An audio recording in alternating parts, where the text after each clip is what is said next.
துலாம் ராசிக்காரங்களுக்கு இந்த ராகு கேது பெயர்ச்சி சில முக்கியமான மாற்றங்களை கொடுக்க போகுதுங்க. உங்களுடைய 5ஆம் இடத்தில் ராகுவும் 11ஆம் இடத்துல கேதுவும் வரதுனால சில விஷயங்களில் கவனம் அதிகமாக தேவைப்படுங்க. 5ஆம் இடம் பூர்வ புண்ணியம், குழந்தைகள் இதையெல்லாம் குறிக்கும். 11ஆம் இடம் லாபம், மூத்த சகோதரர்கள் இதையெல்லாம் குறிக்கும். துலாம் ராசிக்காரங்களுக்கு இந்த ராகு கேது பயிற்சியில் அவர்களின் குடும்ப வாழ்க்கை எப்படி இருக்க போகுதுன்னு பார்ப்போம். குடும்ப வாழ்க்கையில் துலாம் ராசிக்காரங்களுக்கு பிள்ளைகள் விஷயத்தில் கோபம் அதிகம் காட்டாதீங்க. மற்றபடி எல்லாம் நல்லாவே இருக்கும்.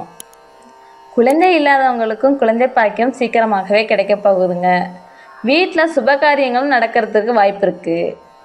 ரொம்ப நாளாக தள்ளி போட்டு இருந்தீங்கன்னா இந்த டைமில் குழந்தை பெற்றுக்கலாம். அது குடும்பத்துக்கு ரொம்ப நல்ல பேரை வாங்கி தருங்க.